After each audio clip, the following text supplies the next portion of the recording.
Bismillahirrahmanirrahim. Assalamualaikum warahmatullahi wabarakatuh. Alhamdulillahirabbil alamin. Al-qail yarfa'illahu alladhina amanu minkum walladzina utul ilma darajat. Wassalatu wassalamu ala asyrafil anbiya'i wal mursalin. Al-qail may yuridillahu bihi khairan yufaqihu fid din. Wa ala alihi wa sahbihi wa man sara ala nahjihi wa tamassaka bisunnatihi ila yaumiddin. Alhamdulillah, Allah Subhanahu wa taala kembali mempertemukan kita dalam rangka talabul ilmi syar'i, yang mana menuntut ilmu ini adalah suatu ibadah yang sangat agung, dan kebutuhan kita kepada ilmu melebihi kebutuhan kita kepada makanan dan minuman. Orang bisa hidup dengan satu kali atau dua kali makan dalam sehari.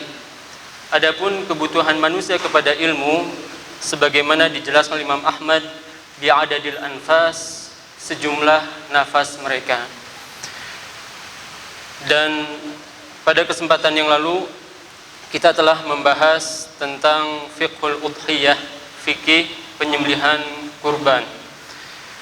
Namun dikarenakan santri-santri kita baru datang, maka tidak ada salahnya kalau kita ulang kembali secara ringkas.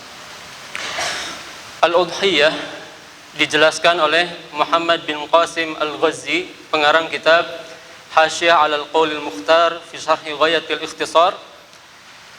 Beliau menjelaskan bahwasanya yang dimaksud dengan udhiyah itu adalah hewan yang disembelih dari unta atau sapi atau domba dan yang sejenisnya di hari Nahar, tanggal 10 Zulhijjah, dan hari-hari tasyrik dalam rangka ibadah kepada Allah Subhanahu wa taala. Ini yang dimaksud dengan udhiyah. Dan dinamakan dengan udhiyah karena biasanya hewan kurban itu disembelih di waktu duha. Ya. Apa hukum kita berkurban?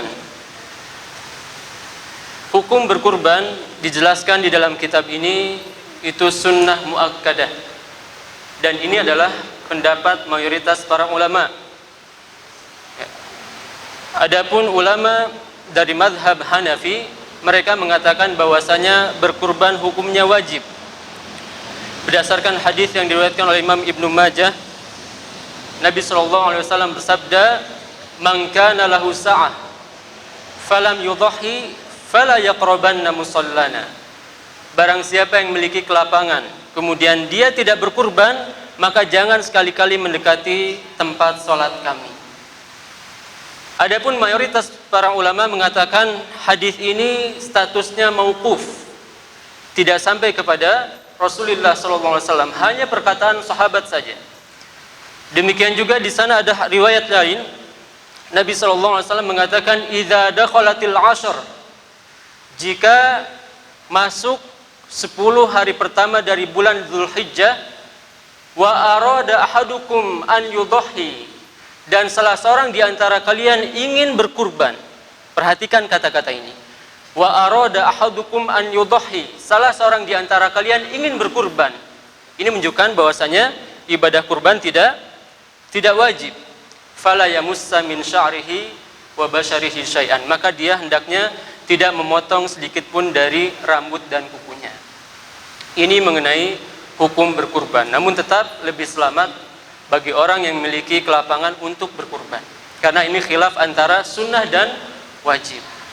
Kemudian permasalahan yang telah kita bahas juga adalah bagaimana jika seorang tidak memiliki uang. Apakah boleh dia berhutang? Jawabannya boleh, dengan syarat dia memiliki keyakinan mampu melunasi hutangnya tersebut di waktu yang akan datang. Ya. Dia boleh berhutang untuk berkurban selama dia memiliki keyakinan mampu melunasi hutang tersebut.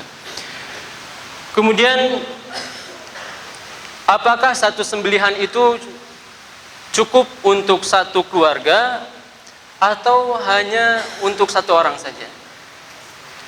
Ya, para fuqaha menjelaskan diantaranya dalam mazhab Syafi'i ini bahwasanya satu sembelihan itu cukup untuk satu keluarga. Ya, satu sembelihan itu cukup untuk satu keluarga. Ya. Sebagaimana Abu Ayyub Al-Ansari, beliau pernah mengatakan kana rajul yudhahi anhu wa an ahli baiti. Dulu di zaman Nabi sallallahu alaihi wasallam, seorang itu berkurban atas dirinya dan keluarganya, ahli baiti, fayakuluna wa yut'imun, mereka pun makan dan memberikan makan kepada orang lain. Maka kurban ini cukup berapa? Satu sembelihan untuk satu keluarga. Ini yang lebih sunnah. Maka kalau ada orang yang memiliki kelapangan, ya, misalkan dia memiliki harta banyak, maka yang lebih sunnah itu bukan bapaknya kurban, ibunya kurban, anaknya juga kurban, bukan seperti itu. Tapi yang lebih sunnah adalah dia memberikan hewan kurban kepada orang lain. Sebagaimana hal ini dijelaskan oleh Uqbah bin Amir radhiyallahu anhu. Beliau mengatakan anna Nabi sallallahu alaihi wasallam qasama dhahaya baina ashabi. Nabi sallallahu alaihi wasallam membagi-bagikan hewan kurban kepada para sahabatnya radhiyallahu anhum. Kemudian mana yang lebih utama? Kita menyembelih hewan kurban atau bersedekah dengan harta senilai dengan hewan kurban? Ya, jawabannya apa? Lebih utama kita menyembelih hewan kurban. Oleh karenanya berkata Sa'id bin Musayyib, la an udhahi bisyati ahabbu ilayya min at-tasadduq bi mi'ati dirhamin. Sungguh saya menyembelih hewan kurban dengan satu kambing itu lebih saya cintai daripada bersedekah dengan 100 dirham, 300 gram perak. Ya, maka yang lebih utama apa? Menyembelih hewan kurban. Kemudian apa keutamaan kita berkurban? Apa keutamaan kita berkurban? Para ulama menjelaskan bahwasanya keutamaan kurban ini sangat besar. Namun tidak ada keutamaan khusus yang menjelaskan tentang keutamaan kurban ini. Ya.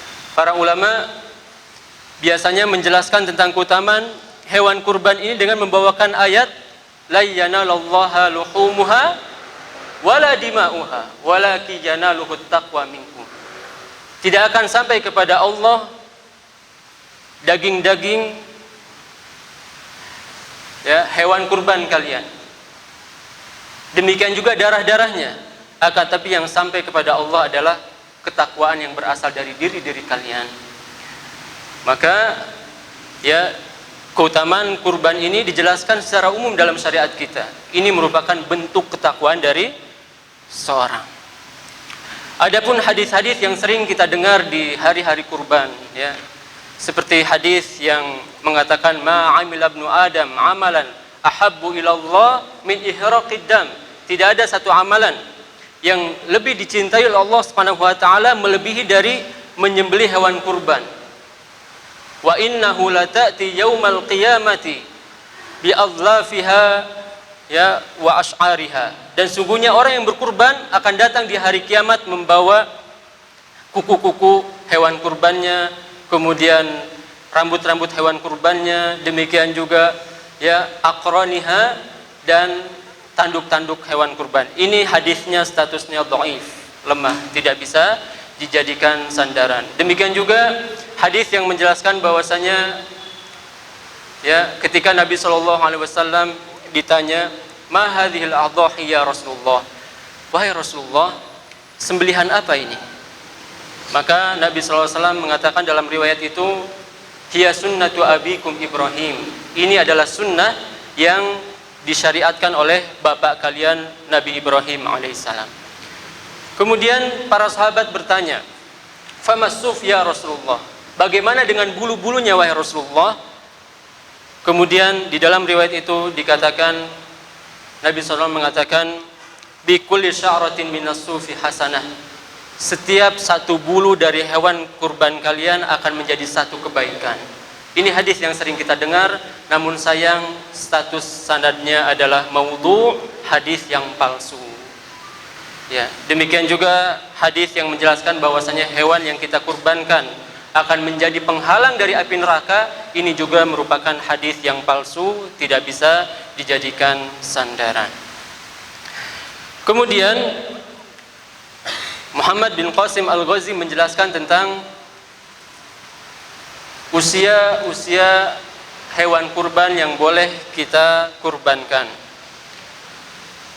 Kata beliau, wa yujzi'u fiha al-jaza' min ad-dha'n. Sah atau boleh seorang menyembelih al-jaza' min ad-dha'n. Ya.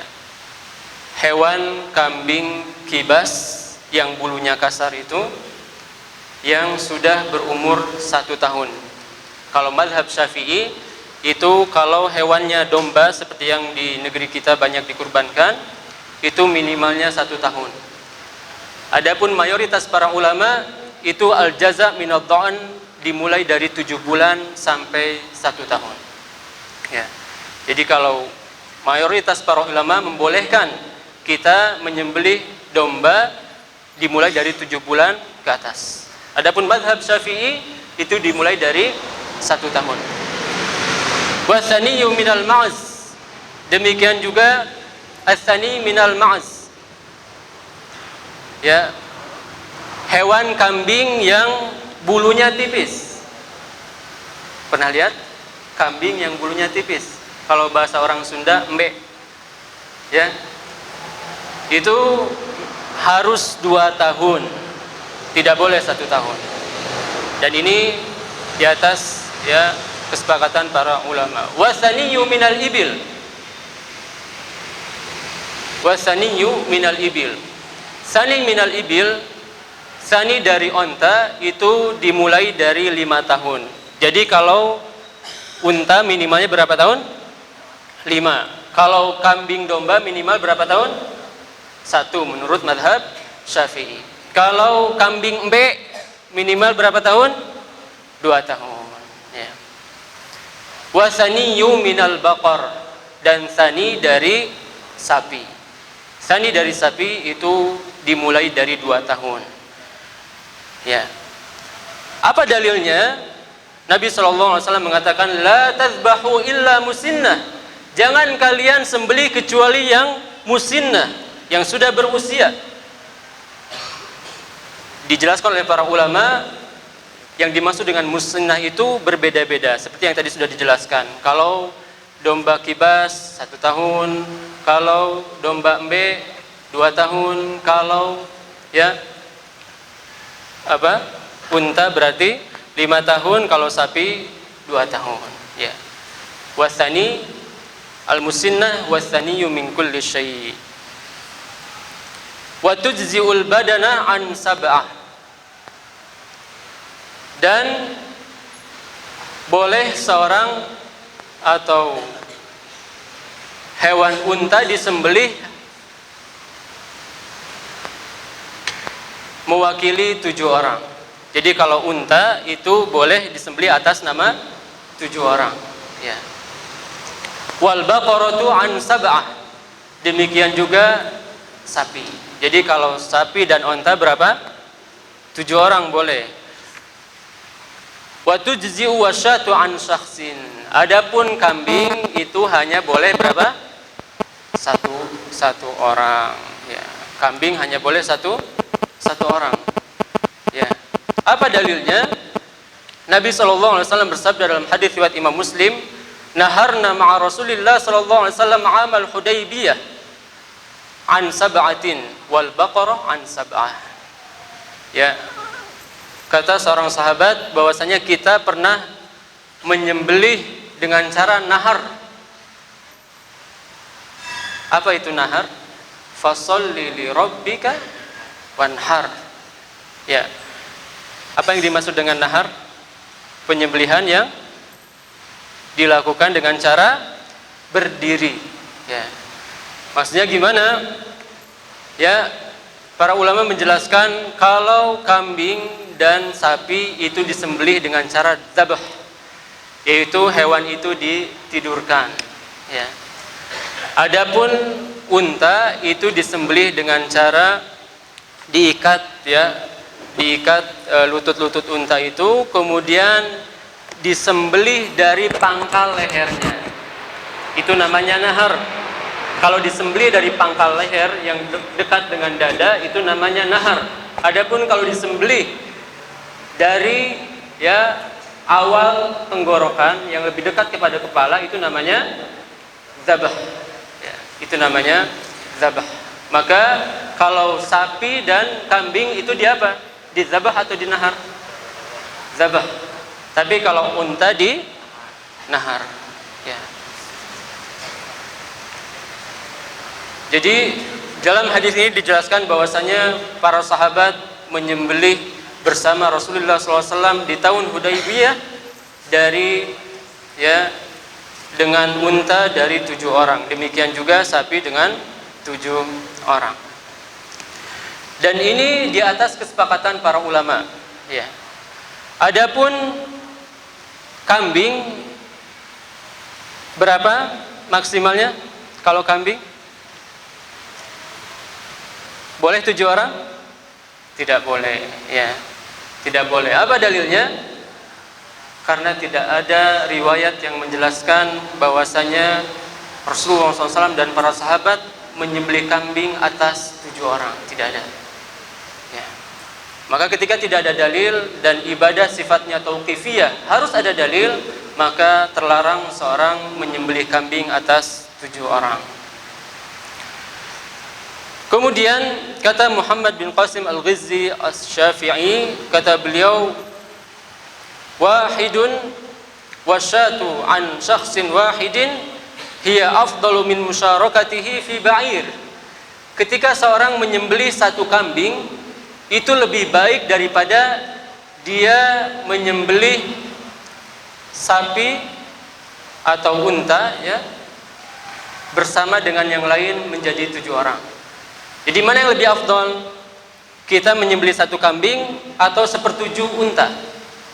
Jawabannya 1 kambing, ya. Wa afdalu anwa'il udhiyah ibil.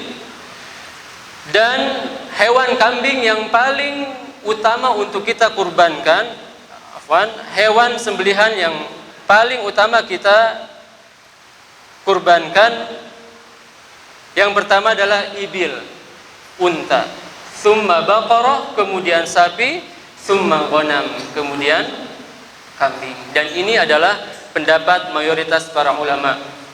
Ya, pendapat mayoritas para ulama yang paling utama dikurbankan apa? Sapi, baru unta, kemudian sapi, kemudian kambing. Apa dalilnya? Nabi SAW bersabda, man ightasala yaumal jum'ati ghaslal janabah thumma raha faka'annama qarraba banadah. Barang siapa yang mandi di hari Jumat dengan mandi seperti mandi janabah, kemudian dia pergi, dalam riwayat yang lain fi sa'atil ula, di waktu yang pertama, maka seolah-olah dia berkurban dengan hewan unta. Wa man raha fi sa'ati tsaniyah faka'annama qarraba baqarah. Barang siapa yang pergi di waktu yang kedua, maka seolah-olah dia berkurban dengan sapi. Wa man raha fi sa'ati tsalitsah faka'annama qarraba qabshan. Barang siapa yang pergi di waktu yang ketiga, maka seolah-olah dia menyembelih hewan kambing. Ini pendapat mayoritas para ulama. Ya. Kemudian sekarang ada permasalahan, bagaimana jika di satu rumah itu ada beberapa keluarga. Di satu rumah ada beberapa keluarga. Maka apakah cukup satu sembelihan atau harus lebih dari satu sembelihan? Dijelaskan oleh Syekh Muhammad bin Shalih Al-Munajjid, cukup satu sembelihan. Demikian juga orang yang memiliki lebih dari satu istri. Misalkan Ustaz Syam punya 2 bahtera, ya, punya cabang, maka harus berapa atau berapa yang harus dikurbankan? Cukup 1, ya. Kemudian permasalahan yang terakhir yaitu bahwasanya tidak boleh kita berkurban kecuali dari al-an'am, ya. Kita tidak boleh berkurban kecuali dari hewan ternak yang dijelaskan oleh Allah Subhanahu wa taala dan Rasulullah sallallahu alaihi wasallam. Allah Subhanahu wa taala berfirman, liyadzkuru ismallahi ala ma razaqahum min bahimatil an'am. Jadi yang boleh dikurbankan itu hanya unta, sapi atau kambing, ya. Adapun burung misalkan boleh dikurbankan burung? Tidak boleh. Atau misalkan kelinci boleh dikurbankan? Tidak boleh, ya. Memang benar di sana ada khilaf, namun khilaf ini dhaif. Seperti sebagian ulama yang mengatakan bahwasanya ya boleh kita menyembelih dengan setiap hewan yang hidup yang boleh kita makan dagingnya. Kemudian mereka membawakan perkataan Bilal, ma kuntu ubali law dhahaitu bidik. Saya tidak peduli kalau saya berkurban dengan ya ayam jantan. Namun ya ini adalah riwayat yang tidak tepat karena bertentangan dengan ayat Al-Quran dan jelas, dan Nabi SAW pun tidak pernah diriwayatkan beliau berkurban dengan selain hewan-hewan yang telah disebutkan tadi. Mungkin ini saja yang bisa disampaikan karena waktunya telah habis. Wassalamualaikum warahmatullahi wabarakatuh.